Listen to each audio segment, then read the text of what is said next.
Hello everyone, सभी को दिल से स्वागत। आज ये वीडियो एक इंसानियत के नाते देखिएगा प्लीज़। मैं धीरे धीरे पॉइंट पे आऊँगा, बट अगर मैं डायरेक्टली पॉइंट की बात करूँ तो आप लोगों को समझने में थोड़ी दिक्कत हो सकती है।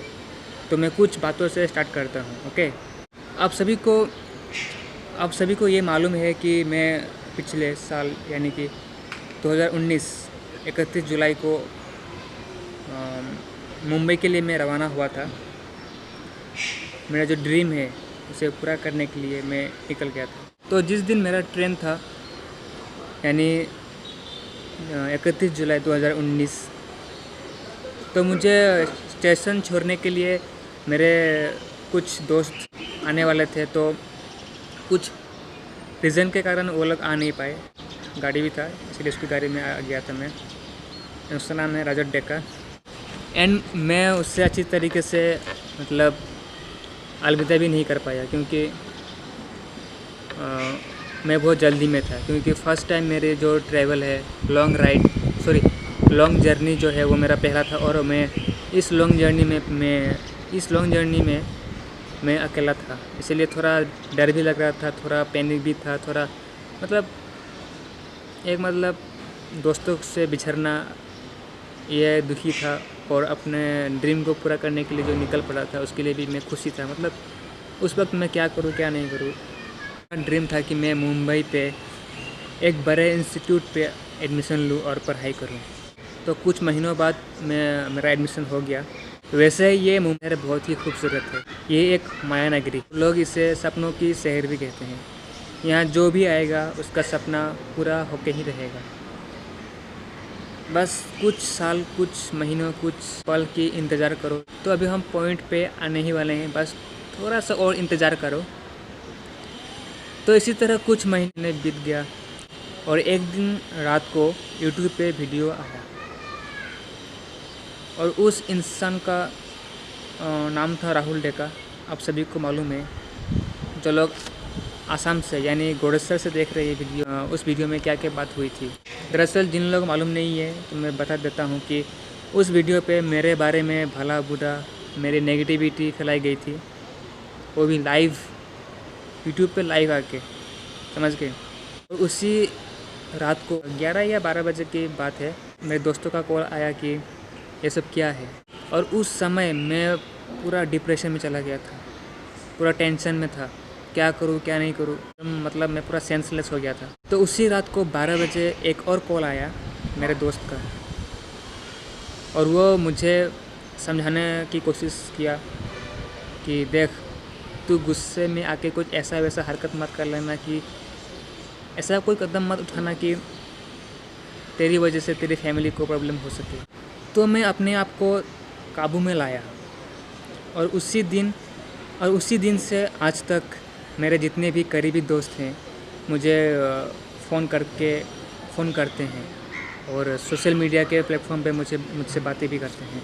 मतलब मेरे माइंड को इतना क्लीन कर दिया है उन लोगों ने कि ताकि मैं उस डिप्रेशन में फिर से ना पड़ जाऊँ, उस बात को लेके मैं आज भी ना बैठ जाऊँ कि उस रात को जो हुआ। और आज मैं एकदम फ्रेश माइंड की तरह, क्योंकि मेरा माइंड पूरा चेंज हो चुका है। कुछ लोगों से मिला मैं, कुछ दोस्तों के मेरे कॉल आए, ये सब क्या है क्या नहीं है। उन लोगों ने मुझे मोटिवेट किया। मेरे जैसे ऐसे कितने लोग होंगे जो एग्ज़ाम में फ़ेल हो जाने के बाद डिप्रेशन में चले जाते हैं, टेंशन में रहते हैं और सुसाइड जैसी बड़े कदम उठाने पड़ जाते हैं उन लोगों को। या फिर बिज़नेस में बड़ा लॉस हो गया, उसी टेंशन में क्या करे क्या नहीं करे। या फिर किसी को मतलब अगर लाखों करोड़ों का उधारी देना है तो उसी डिप्रेशन में लोग खुद को सुसाइड में शामिल कर लेते हैं। तो देखो, मैं आप लोगों को यही बताने की कोशिश कर रहा हूँ कि आपके आसपास जितने भी लोग हैं उनसे बातें करें। कुछ टाइम निकाल के अपने लाइफ की थोड़ी सी टाइम आप उन लोगों को दीजिए जो डिप्रेशन में है। आप लोगों को अगर लगे कि ये बंदा थोड़ी टेंशन में, थोड़ी डिप्रेशन में है, तो आप उस बंदे को थोड़ा टाइम दीजिए, थोड़ा वक्त दीजिए। अब देखो, मेरा ही बात करता हूँ मैं। मैं जब तक असम में था तो अपने दोस्तों को या फिर अपने आसपास के लोगों को उतना मतलब उनसे मतलब इतना मिल नहीं था मेरा। यहाँ आने के बाद मुझे मालूम हुआ कि इंसानियत क्या होती है, दोस्त क्या होते हैं, क्योंकि मैं पूरा अकेला हो चुका हूँ आज की डेट में देखा जाए तो। हाँ, इधर मेरी फैमिली है लेकिन फिर भी दोस्तों के बिना लाइफ अधूरी है। सो अपने दोस्तों को पहचानो, अपने आसपास लोगों से बातें करो। देखो, किसी इंसान का ज़िंदगी हम जैसे लोगों के हाथों में होता है। अगर हम उनसे बात नहीं करेंगे या फिर फ्रेंडशिप के हाथ नहीं बढ़ाएंगे तो एक दिन उस इंसान के मन में एक सवाल पैदा होगा कि अरे साला, मैं इतना ही बेकार हूँ क्या, मुझसे कोई बात भी नहीं करता, मुझसे ना कोई फ्रेंडशिप करता, मैं इधर टेंशन में मर रहा हूँ, कोई मुझे पूछने तक नहीं आया। इसी तरह सोच सोच के वो इंसान सुसाइड करता है। और मैं ये कुछ महीनों से गूगल पे रिसर्च कर रहा हूँ और मुझे पता चला कि हर दिन इसी तरह एक दिन में करीब 50 लोग सुसाइड कर लेते हैं। यस। और मुझे ना एक बात की बहुत गुस्सा आती है कि लोग पता है क्या करते हैं, जब सिर दुखता है ना तो डिस्प्रिन की गोली हाथ में दे देते हैं, लेकिन ये नहीं सोचते साला उस सर दर्द का आखिर मेन रीज़न क्या है। पर दिमाग की हालत ठीक ना हो तो मुंह फेर लेता है। अगर कोई फेमस इंसान सुसाइड करता है तो सबको ये चीज़ फ़र्क पड़ता है, और अगर कोई आम इंसान, आप या मेरे जैसे लोग सुसाइड करते हैं तो कुछ फ़र्क नहीं पड़ता, क्योंकि हम फेमस थोड़ी ना है, हम आम आदमी हैं, हमारे लाइफ की कोई वैल्यू नहीं है। ये फ़र्क छोड़िए, ये ना सोशल मीडिया को मतलब चलाने के लिए एक कंटेंट मिल चुका है, और ये जो एक कंटेंट है ना, इंसानियत के मतलब आम इंसान के लाइफ ज़िंदगी से बहुत प्यारी है। अगर कोई आम इंसान सुसाइड कर लेना तो साला किसी को कुछ फ़र्क नहीं पड़ता।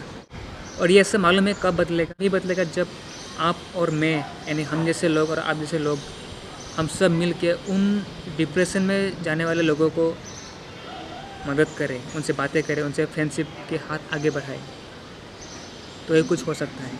मैं आप लोगों से हाथ जोड़ता हूँ कि आप जहाँ भी देखें कोई इंसान, अगर आपको लगता है कि वो इंसान टेंशन में है, डिप्रेशन में है, तो उनसे आप जाके बात कीजिए। आप अपना कीमती वक्त निकाल के उस इंसान को थोड़ा टाइम दीजिए। और ऐसे करने मालूम है क्या होगा? जो भी लोग सुसाइड कर रहे हैं ना, वो सुसाइड की संख्या कम हो जाएगी और बहुत सारे लोगों को जान बच जाएंगे। यही है इसका इलाज। तो इस वीडियो से मैं यही बात बोलना चाहता हूँ कि देखो, आप और मैं मिल के, अगर हम सब मिल जाए ना, तो ये सुसाइड वाली केस जो है, आने वाले समय में आप जैसे इंसान और मेरे जैसे इंसान, हम सब मिल के अगर हम उस इंसान की मदद करेंगे तो शायद दुनिया में सुसाइड की केस बहुत कम हो जाएंगी। बस एक कदम उठाना है, बाकी कुछ नहीं। अगर किसी को लगता है, हाँ, ये वीडियो देखने के बाद ऐसे गंदे कमेंट्स आएंगे मेरे इस वीडियो पे, लेकिन मुझे कोई फ़र्क नहीं पड़ता। और कोई लोग सोचेगा कि सब्सक्राइब बढ़ाने के लिए ये सब बात कर रहा है, कोई बात नहीं, सब्सक्राइब मत करो। Thank you. और आगे नहीं बोल पाऊँगा मैं।